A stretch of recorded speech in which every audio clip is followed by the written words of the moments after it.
मेरा नाम सोनू कंवर, कक्षा 7 है। कलयुग समाज के अशुभ लक्षण।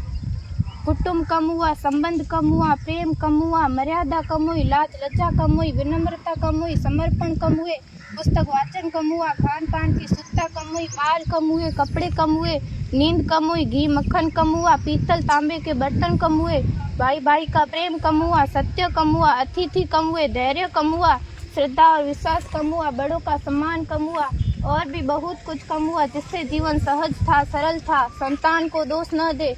बालक या बालिका को इंग्लिश मीडियम में पढ़ाया, अंग्रेजी बोलना सिखाया, बर्थडे और मैरिज एनिवर्सरी जैसे जीवन के शुभ प्रसंगों को अंग्रेजी कल्चर्स के अनुसार जीना ही श्रेष्ठ माना।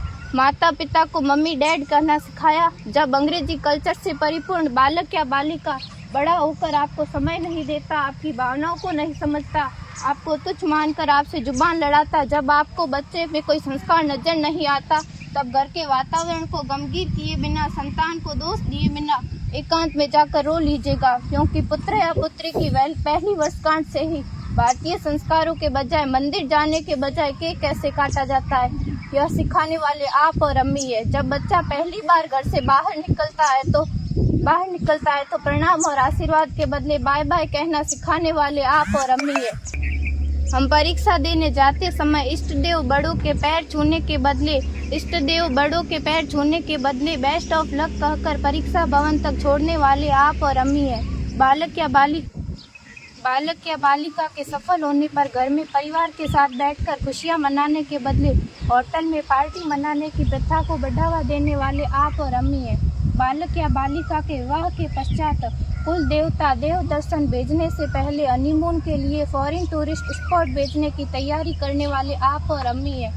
ऐसी कई ढेर सारी अंग्रेजी कल्चर्स को हमने जाने अनजाने स्वीकार कर दिया है। अब तो बड़े बुजुर्गों के पैर छूने में भी शर्म आती है। गलती किसकी? मात्र आपके माता और पिता की। अंग्रेजी अंतर्राष्ट्रीय भाषा है, से काम काज हेतु सीखना है, अच्छी बात है, लेकिन इसकी संस्कृति को अपने जीवन में उतारने की तो कोई बाध्यता नहीं थी। अपनी समृद्ध संस्कृति को त्याग कर नैतिक मूल्यों, मानवीय संवेदनाओं से रहित अन्य सभ्यताओं की जीवन शैली अपनाकर हमने क्या पाया?